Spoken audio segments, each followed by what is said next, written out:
Hello అండి. ఒక్కసారి అయితే పాలకూరతో ఇలా ట్రై చేసి చూడండి. చాలా టేస్టీగా ఉంటుంది.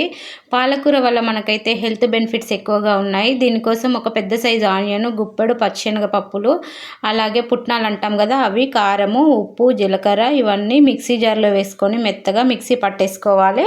మిక్సీ పట్టేసుకొని పక్కన పెట్టుకొని మనం తీసుకున్న 2 కట్టల పాలకూర బాగా కడిగి కట్ చేసి పక్కన పెట్టి స్టవ్ పైన కడాయి పెట్టి 2 స్పూన్ల ఆయిల్ వేసుకోవాలి. ఆయిల్ బాగా వేడెక్కినాక పోపు దినుసులు, కరివేపాకు వేసి ఒకసారి బాగా మిక్స్ చేసుకోవాలి. ఇదంతా పోపు బాగా ఫ్రై అయిపోయినాక మనం పట్టి పెట్టుకున్న వెల్లుల్లి కారము వేసేసుకొని మొత్తం బాగా ఫ్రై చేసుకోవాలి. ఈ కారం మనకి ఎంత బాగా ఫ్రై అయితే మనకి పాలకూర అనేది అంత టేస్ట్ ఉంటుంది. కొన్ని వాటర్ యాడ్ చేశాను నేను మాడిపోతుందని. ఈ వాటర్ అంతా ఇనికిపోయి ఆయిల్ సపరేట్ అయ్యేంత వరకు ఫ్రై చేసుకోవాలి. ఇలా ఫ్రై చేసుకుంటేనే బాగుంటుంది. ఆ తర్వాత మనం కడిగి పెట్టుకున్న పాలకూరలో వాటర్ అంతా తీసేసి పాలకూర మొత్తం కడాయిలో యాడ్ చేసుకోవాలి.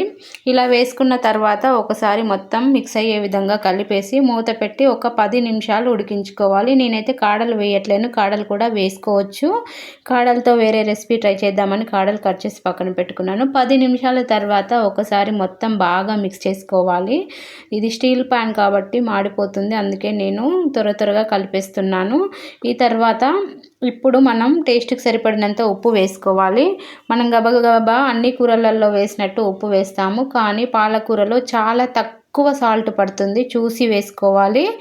ముందే ఉప్పు వేస్తే వాటర్ అనేది ఎక్కువగా వచ్చి పాలకూర ఫ్రై అవ్వదు. కాబట్టి సగం వరకు ఉడికిన తర్వాత ఉప్పు వేసుకుంటే పాలకూర మంచిగా ఫ్రై అయ్యి టేస్ట్ బాగుంటుంది.